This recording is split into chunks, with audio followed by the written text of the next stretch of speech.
Hi everyone. We are still reading Booked by Kwame Alexander. This is our third recording. We will be reading pages 136 to 200 today. Boy rides his bike from the community center to his home, like he's always done.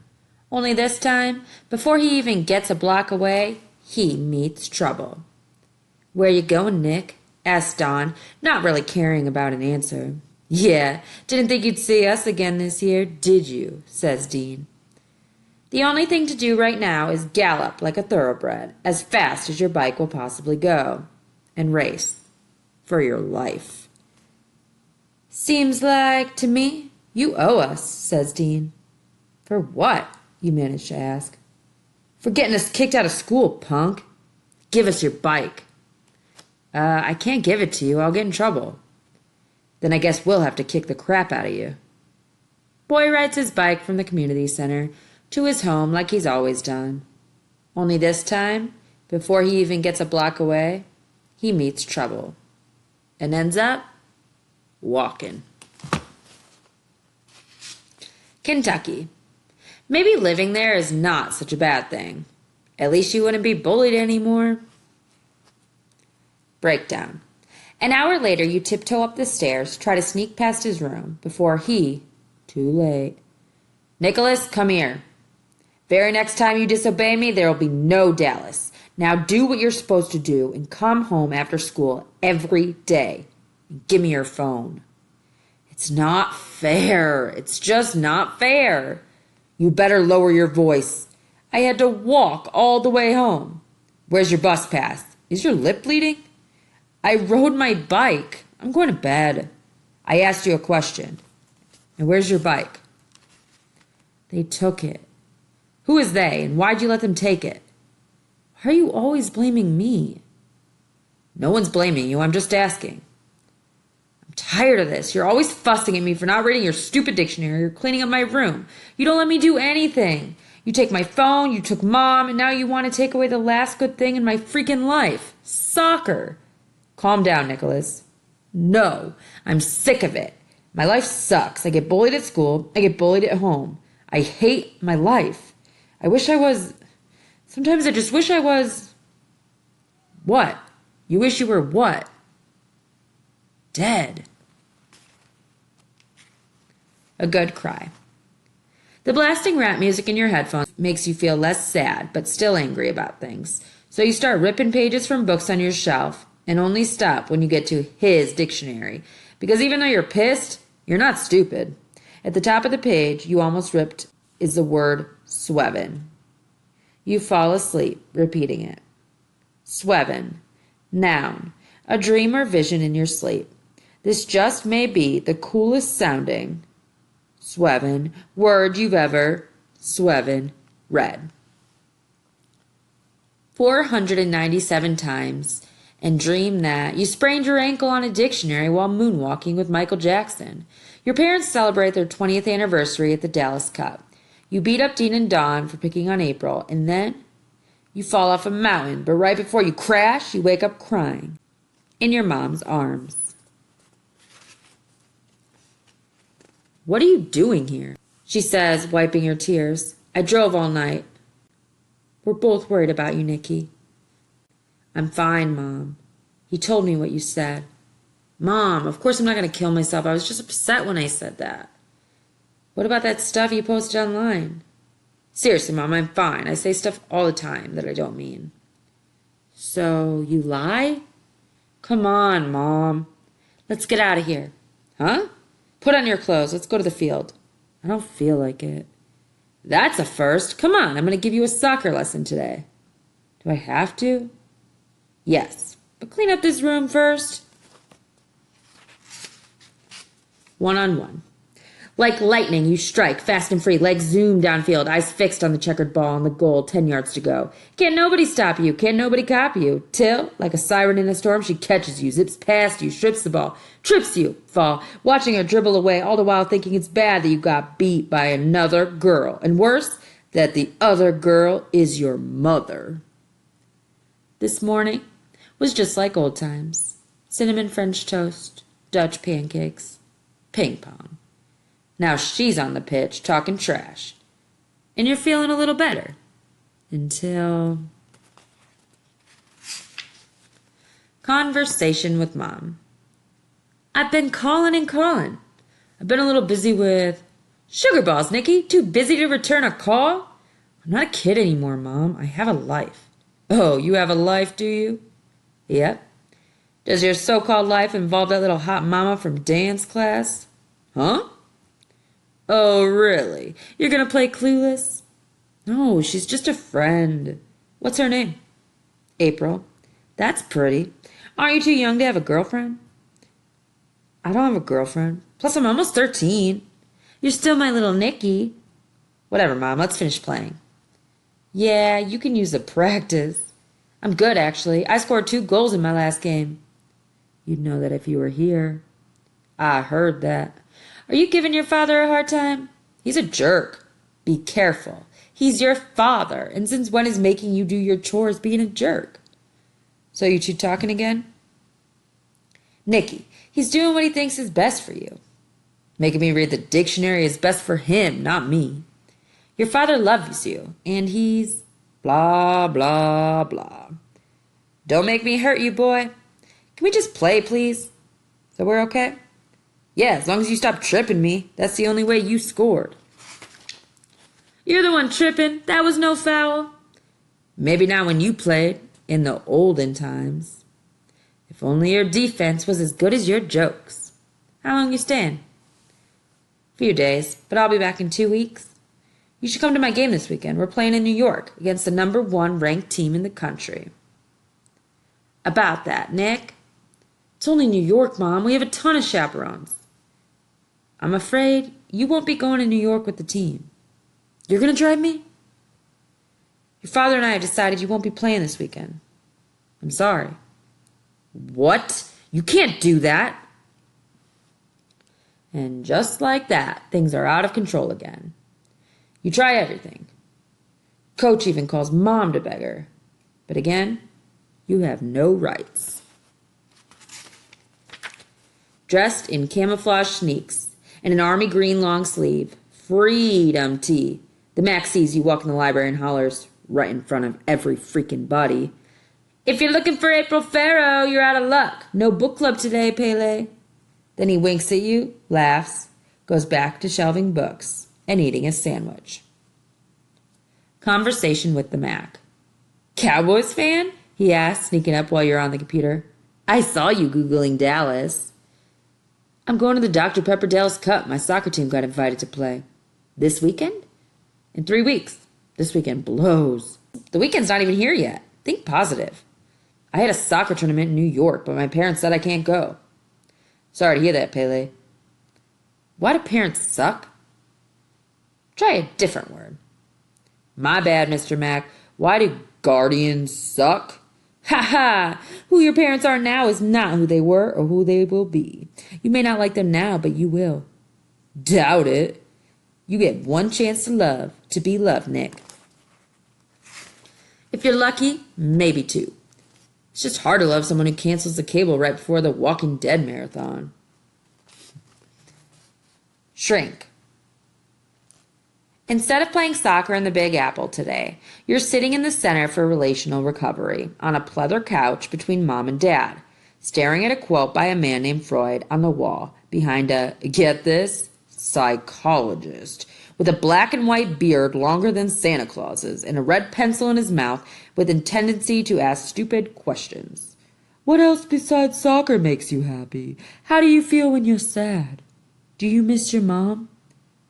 All because your bike got stolen and you lost your cool one night and then posted that you needed someone to intervene between you and the monsters, and your cousin Julie told your aunt, who called your dad, who texted Mom, who drove all night and scheduled an appointment with Saint Nick, who thinks your post was a cry for help, when actually you were just listening to Eminem and thought the song was kind of nice. You miss cinnamon French toast with blueberry preserves, homemade lunches, her headlocks and sloppy kisses, her saying sugar balls when she's pissed, her cheering at matches, ping pong late Saturday nights, clean clothes on Sunday. double fudge milkshakes after church. Dinner with real plates and glasses. Her bad horse jokes at the table. Both of them holding hands watching TV. Family meetings. And yes, you even missed the group hug after family meetings. But no, neither your mom nor dad is a monster. And you don't need an interventionist.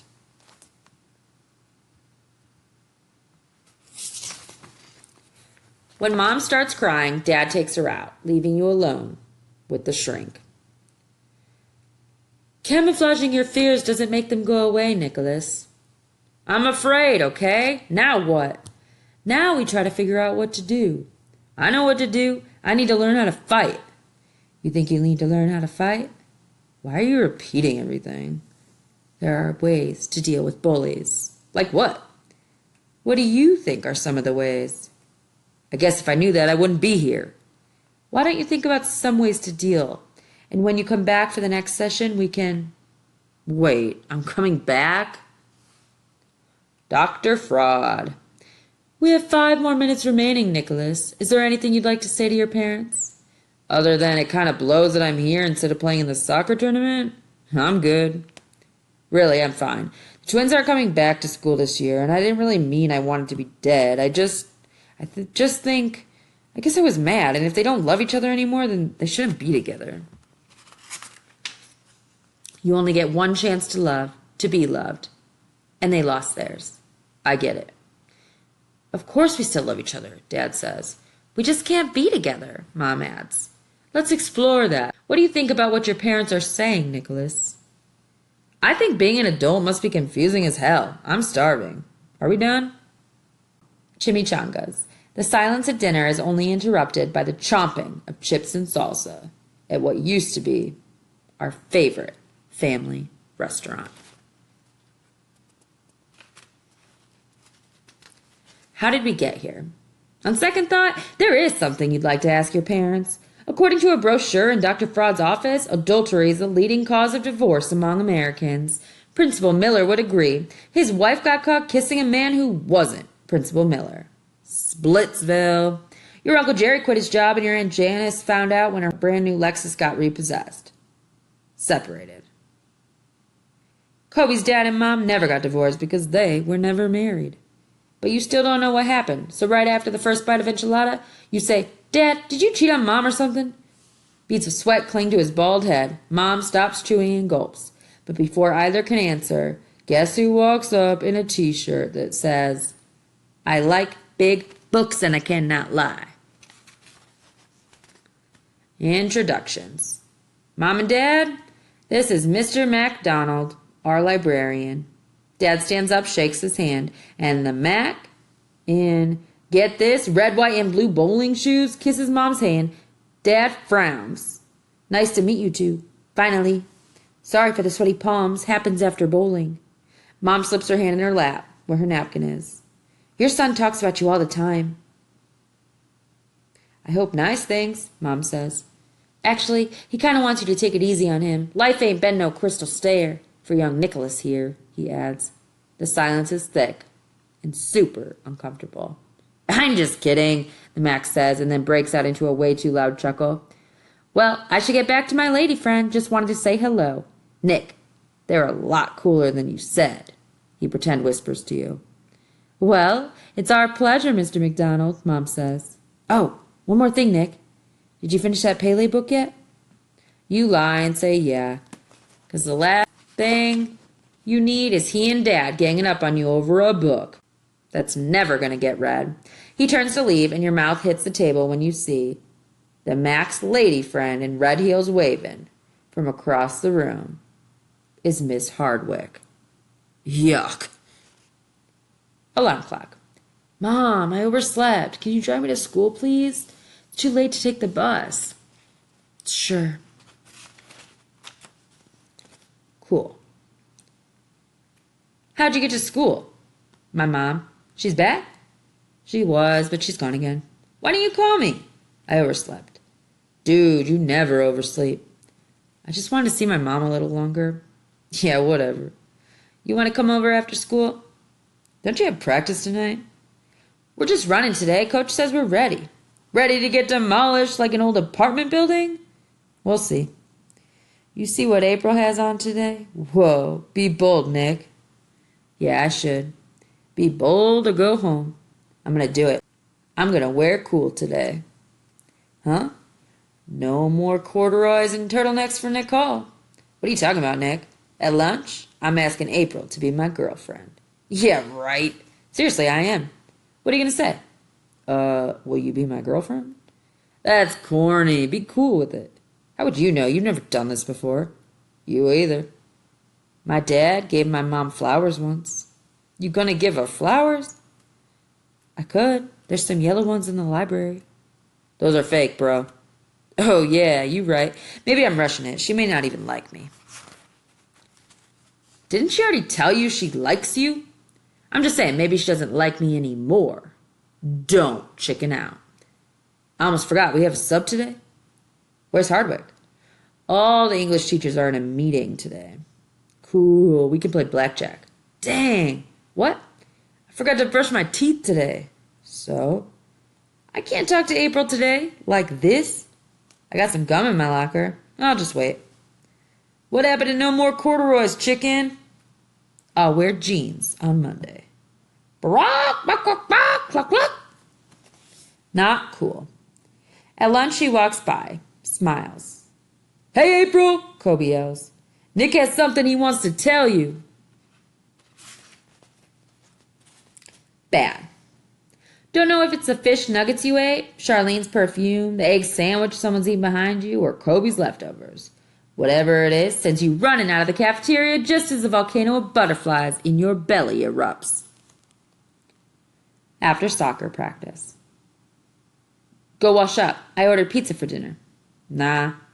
Pineapple pepperoni. Ugh. You've already eaten? Got a stomach ache. Drink ginger ale. That'll help. It just hurts. I need to lie down. Are you in pain? A little. Come here. Let me check your forehead. Really? Come on, Dad. I'm not a baby. You're hot, Nick. I just practiced for 2 hours, Dad. Of course I'm hot. Good night. Maybe you ate something bad today. Cafeteria food's always bad. We had fish nuggets. Pretty nasty. I'm going to run out and get some activated charcoal. Charcoal? Like for the grill? Go get in bed, Nick. Good night. You wake up at 4 a.m. Hungry, so you eat. Chips, Coke. Thank goodness that's over. Bored. You even read the Pele book. The big match. You and Kobe are on teams that like each other as much as Crocs and Kenyan wildebeest. There's always a skirmish during the matchup. There's no beef between you and Kobe, but you will go hard. Come with your A game, because while winning is wicked, bragging about winning is icing on the steak. Game on. You good, Nick? Kobe asks at midfield for the coin flip. Good enough to beat your team. You answer. Not gonna happen. Purnell, your co-captain, jogs up. Kobe daps you, then goes to shake Purnell's hand. But Purnell leaves Kobe hanging. Told you it was a rivalry. Call it, the ref says, then tosses a quarter. Kobe calls tails. He loses. You choose the ball. Before Kobe turns to leave, Purnell chides, sorry about that chopstick, then laughs. But Kobe laughs back, then winks at him. And Purnell is flummoxed, or pissed, or both. Both teams take their positions. You know Kobe's smile is misleading. He's ready to pounce. Score. You pass to the forward whose shot stings like wasabi, then disappears into net. Booyah! Right before halftime, with the score 2-1, Kobe dribbles the ball past two of our defenders, speeds down the sidelines like a cheetah, then slants toward the middle. Purnell is the only player from our team left between him and our goalie. It's the matchup you know Kobe has been itching for since the start whistle. As soon as Purnell charges, Kobe cuts back, and you know what's coming next? Purnell dives in for the take. Oh, wow! Kobe nutmegs him. He demoralizes Purnell, drops him to his butt, treats him like a dog. Sit. Stay. The crowd goes wild both sides, and when he ties the game, even you grin at your best friend's genius. Payback is a beast, isn't it? Okay, and then we have nutmeg, noun, a soccer trick in which the ball is dribbled between the defender's legs. Imagine a ball of sun sneaking through the clouds. Lionel Messi is so good he could probably nutmeg a mermaid. Now that's hot.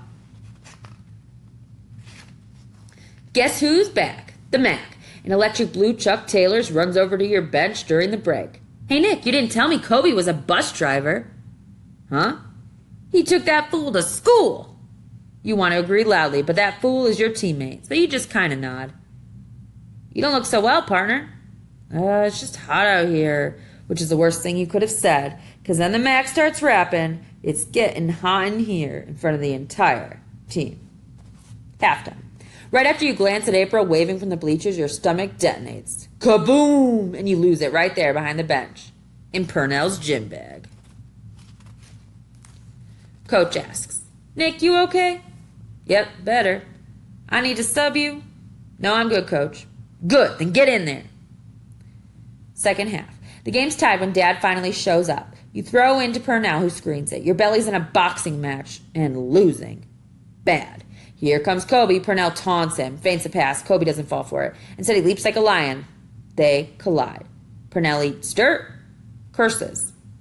Man against boy, Kobe says, standing over Purnell. The ref holds a yellow card to a grinning Kobe. 32 minutes left. Oh.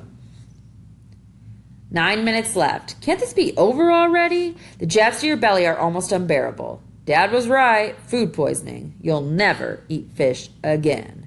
Ever.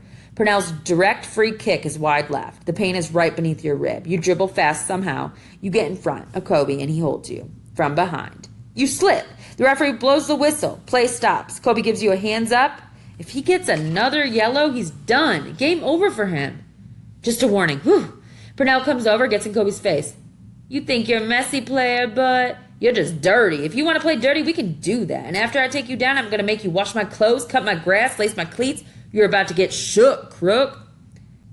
The pain only allows you to laugh a little. Purnell is crazy, but he better watch out because Kobe, who bumps Purnell's shoulder as he walks away, looks pretty freaking pissed. Booked. You get the ball again and take off for the corner. You almost forget the pain. Almost. It's sharp like an uppercut. There's the goal, and there's Kobe again running toward you like a gazelle. Your stomach can't take any more punches. No one in front of you but the goalkeeper and Kobe. You pass it to Purnell. He shoots it back to you. You get ready to drive the ball home. Everything slow-mo's like you're in the Matrix. And Kobe is Neo, and Neo is a bull. And the bullseye is on you, two crazed eyes glued to the ball. You wind for the kick. Whack! Pow! Kobe's cleat aiming for the ball finds your thwack ankle instead. The two of you fall. Whistle. Sideways to the ground. Yo! Your ankle pops. Your stomach explodes. Knock out. Hospital. And this is written like an acrostic poem. H. Hello, says a woman with big ears holding an otoscope in her hand. How are you feeling? She asks while looking in your eyes. I'm in pain, you scream. Dad shoots you a look. It's okay, Mr. Hall. We're going to find out what's going on in there. Oh, it really hurts. Let's get the OR ready. Stat, she says.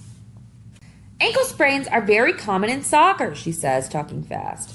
Like she's in a hurry to show you the x-rays on her iPad. It'll heal pretty quickly. A few days. Cool, you think. Still in a boatload of pain. But I'm afraid that's the good news. The bad news is you don't have food poisoning. That sounds like good news to you. You have a perforated appendix, and we need to get you into surgery. What does that mean, you ask? It means that your appendix, which is about the size of your tongue and located right here, she says, pointing to the bottom of her stomach on the right side, has ruptured. There's a tear in it, and we need to surgically remove it before the infection sets in. Surgery? When? Now! Surgery. I don't want to die, you say.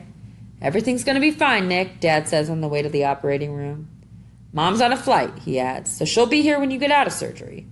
It's a quick operation, and I've done 1,000,000 of these, adds the doctor as the orderlies roll you into the room. You clench your fist as if that's going to stop the ocean of fear that's galloping toward you. Count backwards from 10, another doctor says, and before you completely drown, everything goes black. Fact. There are 78 organs in the human body, but after the appendectomy, you have 77, which is just about the number of text messages from friends and family awaiting you when you wake up in your room a few hours later. How are you feeling, Nikki? Like I just ran a marathon, swam a few laps, and played back-to-back soccer matches, is how you answer Mom's question. And your stomach? Dad adds. Like butter? Huh? Smooth and easy. Smooth. And easy, you say, giggling, then dozing back off to sleep. Bad. Your white blood cell count is elevated, the doctor says. What does that even mean? You ask, grimacing. Your count should be no higher than 5,000. What is it? Dad asks, holding Mom. It's 20,000, so he'll need antibiotics to fight off any infections. How long do I have to be here? We will just need to keep you for a few extra days, but by then the wound should be all healed and we'll send you on your way. Sound good? As long as it's only a few days, you say. I'm playing in a big soccer tournament next week. The doctor, Mom, Dad, even the nurse who's changing your bandage get all silent and stare at each other. Then at you. Crickets. Worse.